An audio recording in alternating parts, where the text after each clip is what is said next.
ऐसी थ्योरी के बारे में जो कि बहुत खतरनाक है। आज मैं बात करने वाला हूँ क्लॉइस्टर, जो पोकेमॉन इस शेल के अंदर है। ये पोकेमॉन मरने के बाद अपना शेल छोड़ देता है और उसके बाद भूत बन जाता है और फिर ये पोकेमॉन बन जाता है घैसली। तो हाँ, आज की वीडियो में हम यही पता लगाएंगे कि इस थ्योरी के अंदर कितनी सच्चाई है और कितनी नहीं। और हाँ, इस वीडियो को बनाने के लिए मैंने अपना लाइट यागामी वाला दिमाग यूज करा है, तो तुम लोग भी अपना दिमाग यूज करना, क्योंकि जो मैं तुम्हें थ्योरी बताऊंगा वो काफी कॉम्प्लिकेटेड है। तो दिमाग का इस्तेमाल करना, वरना तुम्हारे दिमाग के ऊपर से चली जाएगी। तो हाँ यार, अब इस वीडियो को स्टार्ट करते हैं। तो सबसे पहले मैं तुम्हें बताता हूँ शेल्डर के बारे में। जब शेल्डर स्लोपोक की पूंछ काटता है तो वो क्लॉइस्टर में इवॉल्व हो जाता है, लेकिन वो क्लॉइस्टर बिल्कुल ही अलग रूप का होता है, अलग ही खानदान का होता है।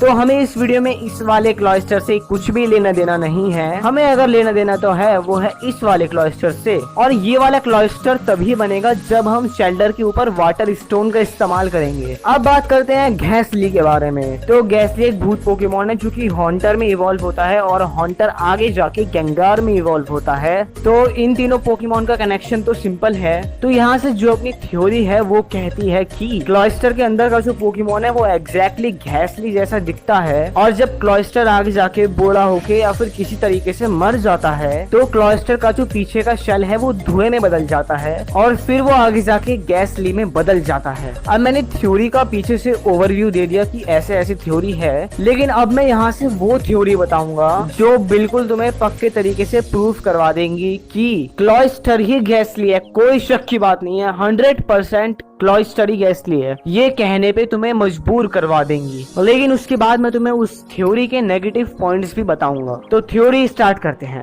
क्लॉइस्टर 132.5 किलो का है और थ्योरी के हिसाब से जो उसका पीछे का शेल है वो है 132 किलो का, और जो उसके अंदर का क्लॉइस्टर है वो है सिर्फ 0.5 ग्राम का, जो कि साफ जाहिर करता है कि इस शेल के अंदर एक आत्मा मौजूद है। अगली थ्योरी कहती है कि क्लॉइस्टर बहुत ज्यादा कम पाए जाते हैं। वो इतने ज्यादा कम पाए जाते हैं कि वो पोकेमॉन के एनिमी वर्जन में भी 5-6 बार ही दिखे हैं। उन क्लॉइस्टर का इतना ज्यादा कम पाए जाना ये साबित करता है कि 80% ऑफ द क्लॉइस्टर मर चुके हैं और उनकी आत्मा आगे जाके घैसली में तब्दील हो चुकी है, और घैसली क्लॉइस्टर से कहीं गुना ज्यादा पाया जाता है। अगली थ्योरी ये कहती है कि घैसली एक घोस्ट पोकेमॉन है, और घोस्ट टाइप का मतलब है कि असली पोकेमॉन था वो मर चुका है। तो इसका मतलब है कि घोस्ट टाइप पोकेमॉन अपने ओरिजिनल पोकेमॉन की आत्मा से बना है। तो इस थ्योरी की जो पॉसिबिलिटी है वो ये कहती है कि जो घोस्ट टाइप पोकेमॉन है जो मर चुका है वो अपने ओरिजिनल पोकेमॉन जो कि मरने से पहले था उसकी शक्ल उससे थोड़ी बहुत मिलती हो मरने के बाद। अब यार, इसका अंदाजा हम थोड़ा बहुत खुद भी लगा सकते हैं कि पोकेमॉन के मरने के बाद उस पोकेमॉन की जो आत्मा है किसी दूसरे पोकेमॉन की शेप कैसे ले लेगी। ऐसे तो यार वो किसी भी बड़े लेजेंडरी पोकेमॉन का शेप ले सकती है, लेकिन वो अपने पुराने पोकेमॉन से थोड़ा बहुत तो मिलता जुलता होगा। वैसे मुझे कोई इस आत्मा के खेल में इंटरेस्ट नहीं है, मुझे खुद भूत से डर लगता है भाई, लेकिन तब भी बना रहा हूँ मैं। अगली थ्योरी कहती है कि पोकेडेक्स के अंदर पोकेमॉन लाइन से लगे हुए हैं। मतलब पोकेडेक्स में चारमेंडर के बाद चारमेलियन आएगा, उसके बाद चार्जार्ड आएगा, यानी लाइन से एवोल्यूशन लगे हुए हैं। तो पोकेडेक्स में शेल्डर के बाद है क्लॉइस्टर, और क्लॉइस्टर के बाद है घैसली, और घैसली के बाद है उसके बाकी के दोनों एवोल्यूशन। लेकिन क्लॉइस्टर मरने के बाद घैसली बनेगा, ये पोकेडेक्स भी प्रूफ कर रहा है। तो जो हमारी पॉसिबिलिटी है क्लॉइस्टर मरने के बाद घैसली बनेगा, ये बहुत ज्यादा बढ़ जाती है।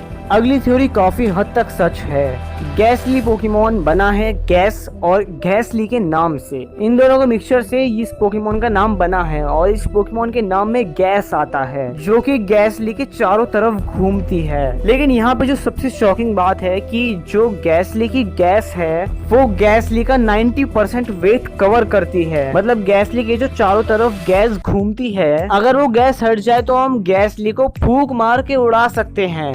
और अगर तुम्हें याद हो, ऐसे केस मैंने क्लॉइस्टर के साथ भी शुरू में बताया था कि क्लॉइस्टर का जो 90% वेट है वो उसकी चारों तरफ की शेल कवर करती है। घैसली की गैस की तरह जो क्लॉइस्टर का शेल है, अगर वो नहीं रहा तो क्लॉइस्टर भी किसी काम का नहीं रहेगा, उसे भी हम फूंक मार के उड़ा सकते हैं। तो यार, इतनी सारी थ्योरी बताने के बाद तुमने सबसे पहले यही बोला होगा कि हाँ, तुम सही कह रहे हो, क्लॉइस्टर मरने के बाद घैसली ही बनता है, कोई शक की बात नहीं है। लेकिन ये सब थे उन थ्योरीज के पॉजिटिव पॉइंट्स, तो तुम लोग इनके ऊपर डिस्कस कर सकते हो कमेंट बॉक्स में। लेकिन अब मैं बात करने वाला हूँ उन थ्योरीज के नेगेटिव पॉइंट्स के बारे में, यानी जो अब मैं थ्योरीज बताऊंगा वो हमारी पिछली बाकी थ्योरीज को गलत साबित कर देंगे। तो ये थ्योरी कहती है कि जब कोई पोकेमॉन भूत बन जाता है तो वो पोकेमॉन आगे जाके इवॉल्व नहीं हो सकता। लेकिन यहाँ पे तो हमें गैसली के तीन एवोल्यूशन देखने को मिल रहे हैं, गेंगार और हॉन्टर। अगली थ्योरी ये कहती है कि ये चीज ना ही पोकेमॉन गेम में दिखाई गई है और ना ही पोकेमॉन के एनिमे वर्जन में। तो तुम पिछली बाकी जितने भी थ्योरीज मैंने बताए उन पे यकीन कर भी लेते हो तो भी कुछ फायदा नहीं होगा, क्योंकि ये पोकेमॉन के एनिमे वर्जन में दिखाई नहीं गई है इस थ्योरी के हिसाब से।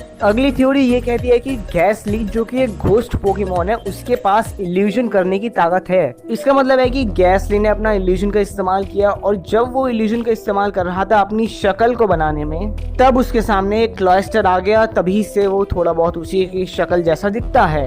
या ऐसा भी हो सकता है जो मैं ये थ्योरी बना रहा हूँ वो गैसली के इल्यूजन से बना रहा हूँ, क्योंकि पिछली 3 थ्योरीज के हिसाब से जो मैंने सबसे पहले पॉजिटिव थ्योरीज बताई वो सारी गलत साबित हो जाती हैं। तो भाई मैं इससे ज्यादा दिमाग नहीं लगा सकता इसकी थ्योरी पे, मैंने पूरी जान लगा दी इन सारी थ्योरीज को ढूंढने में। तो यार इसी बात पे वीडियो को लाइक जरूर करना, और ये मैं आपके ऊपर छोड़ता हूँ, आपको जिस थ्योरी पे बिलीव करना है आप कर सकते हैं। और मेरे हिसाब से जो पॉजिटिव थ्योरीज थी वो मुझे कुछ ज्यादा सही लगी, इसीलिए मैं मानता हूँ कि क्लॉइस्टर मरने के बाद गैसली बन जाता है। तो हाँ, अगर आप इस चैनल पे नए हो तो इस चैनल को सब्सक्राइब करना और साथ में उस नोटिफिकेशन बेल को भी दबाना। मैं मिलता हूँ आपको अगली वीडियो में, तब तक के लिए गुड बाय।